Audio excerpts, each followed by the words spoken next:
We all get sick sometimes. We go to the doctor, take medicine. We trust our doctor's diagnosis and take the prescribed medicine without question. That's been the same throughout history.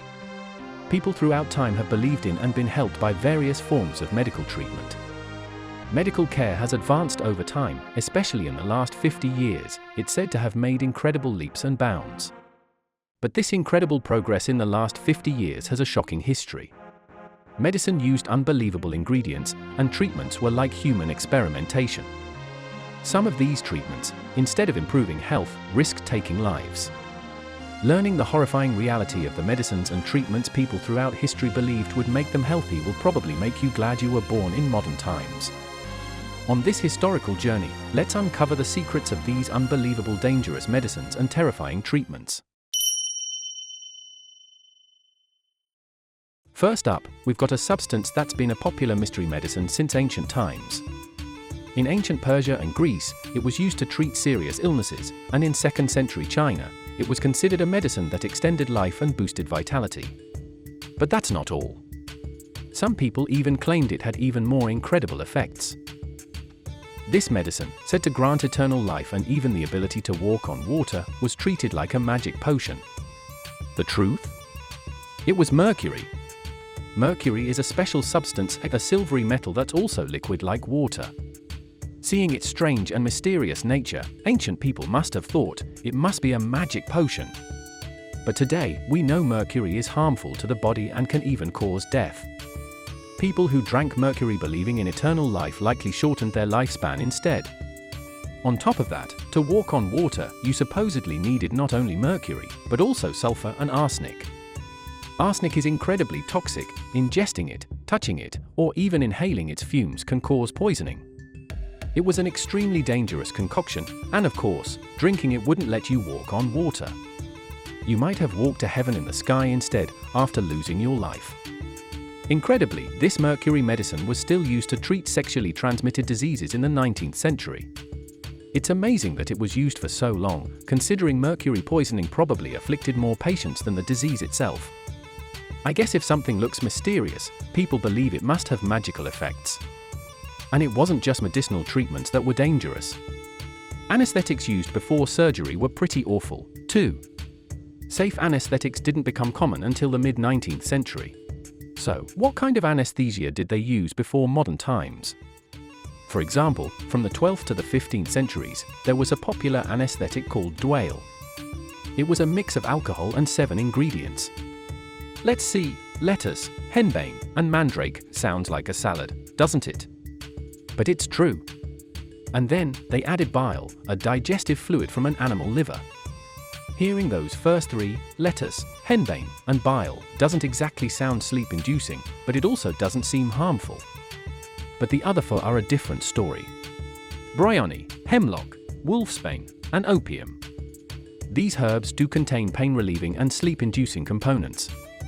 However, get the dosage wrong, and it becomes a deadly poison.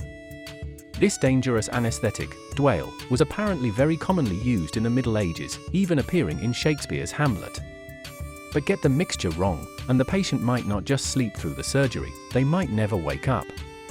Back then, before the surgery could even succeed, they had to cross a dangerous bridge, the risk of dying from the anesthetic itself. Just the anxiety and fear would probably make you sick. Now, throughout history, dangerous things have been used not just to treat illnesses, but also in cosmetic procedures. For example, there's paraffin, used in the 19th century to remove wrinkles and enhance breasts. Paraffin itself is a solid, used in candles and crayons, and isn't particularly toxic. But that's not the problem. The problem is that paraffin becomes liquid when heated, but solidifies when it cools. Candle wax becomes liquid when you light it, but it doesn't melt just from being held in your hand, right? In other words, it doesn't soften at body temperature. So, what happened when it was injected into facial wrinkles or breasts? Of course, it solidified inside the body. And paraffin that solidified inside the body became a thick, painful lump called paraffinoma. Not only that, it caused inflammation and blocked blood vessels. Because of this, cosmetic surgery using paraffin was discontinued in a short period of time. And there are other things that are now known to be dangerous, but were once believed to be good for the body. One example is tobacco. It wasn't until the mid-20th century that the dangers of tobacco became widely known. Before that, it was actually considered healthy. It's surprising to learn that, from the 19th to the early 20th century, smoking was even recommended as a treatment for asthma. Not only that, but tobacco was advertised as a cure for baldness and even claimed to improve night vision. Today, tobacco is actually suspected of causing hair loss, so the claim that it cures baldness is clearly false, probably just a fabrication. Yet, some famous brands even included endorsements from doctors on their advertisements. No doubt, some doctors were bribed by tobacco companies to give their dishonest approval. Considering that cigarette packs now prominently display the warning, "Smoking may be hazardous to your health," it's clear how much times have changed. And now, the misconception that tobacco was healthy seems almost cute compared to the massive misunderstanding surrounding another substance, radium, a radioactive element. Radium, discovered by the famous couple Marie and Pierre Curie, attracted attention for its mysterious glow. While it did produce a beautiful light, it also emitted harmful radiation, something unknown at the time. Today, we have established methods of using small amounts of radioactive substances for health benefits, like in radium spas, but back then, nobody knew how to handle it properly. So, radium was simply celebrated as a new material with a beautiful glow. And so, radium was even marketed as a health drink. It was advertised as a cure for various diseases, and people could even make it at home. Of course, those who unknowingly drank radium beverages didn't get cured, they likely suffered health problems instead. It's a terrifying story. And this applied to the researchers of radium, the discoverers themselves. Marie Curie, who studied radioactive substances for a long time, is said to have died from various illnesses caused by radiation exposure. However, it seems Marie herself never acknowledged the health risks of radiation. So, the first half of the 20th century saw quite a few experimental treatments. Let me tell you about two shocking ones. First, there was the treat one disease with another approach. They deliberately infect syphilis patients, a sexually transmitted disease, with malaria, a disease with high fever. Why? Because there was no cure for syphilis back then, but there was for malaria. Doctors thought the malaria fever would kill the syphilis bacteria, and then they'd cure the malaria. A fight fire with fire approach, and it apparently worked for some patients. But, of course, some died from the malaria, and many suffered lasting side effects. The terrifying part? This risky experiment was often performed without the patient's consent. Ultimately, this method faded away with the advent of antibiotics for syphilis, its effectiveness remaining unclear. Then there's lobotomy, another experimental treatment from the mid-20th century.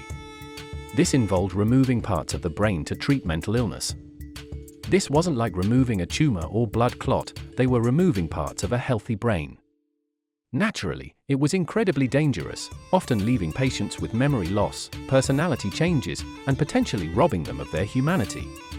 And, just like the malaria treatment, many were performed without consent. Doctors and researchers, captivated by this new technique, performed lobotomies widely, resulting in many victims. Perhaps it was less treatment and more human experimentation. Lobotomy eventually disappeared with the rise of drug therapies for mental illness, but an estimated 50,000 people in the US alone underwent the procedure. History shows many instances where people sought health benefits from unknown substances, only to suffer harm, or where new treatments led to something akin to human experimentation. And treatments weren't always surgical or medicinal. Medieval medicine, for example, was deeply intertwined with religion and divination. Astrologers diagnosed and treated illnesses, highly respected and often considered real magicians. So, what was a consultation with one of these astrologer physicians like? The astrologer physicians didn't use stethoscopes or medical textbooks for diagnosis. He used star charts showing the positions of constellations in the night sky, and calendars showing planetary movements.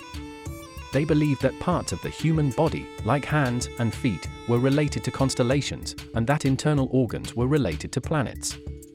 The doctor supposedly diagnosed and treated illnesses by comparing a patient's chart with the actual positions of the stars in the sky. This was a time when both the human body and the universe were largely mysterious.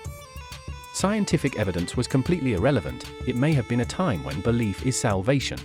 In the Middle Ages, there was a belief that certain illnesses could be prevented or cured by praying to patron saints, who were objects of Christian faith.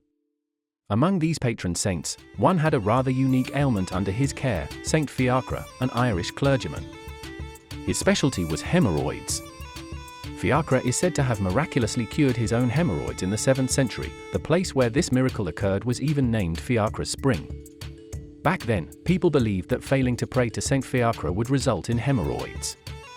In other words, having hemorrhoids wasn't just an illness, but a sign of insufficient faith. Therefore, those unfortunate enough to develop hemorrhoids didn't see a doctor. Instead, they received treatment from monks. This treatment involved inserting a red-hot iron rod into the anus. More of a punishment than a cure, wouldn't you say? After experiencing that, you'd never forget your prayers, would you? But anal woes weren't limited to hemorrhoids. Many people suffered from constipation throughout history. In the Middle Ages, enemas were incredibly popular. Enemas were widely used to treat not only constipation but also various intestinal problems. A massive metal syringe-like device called a clyster was used.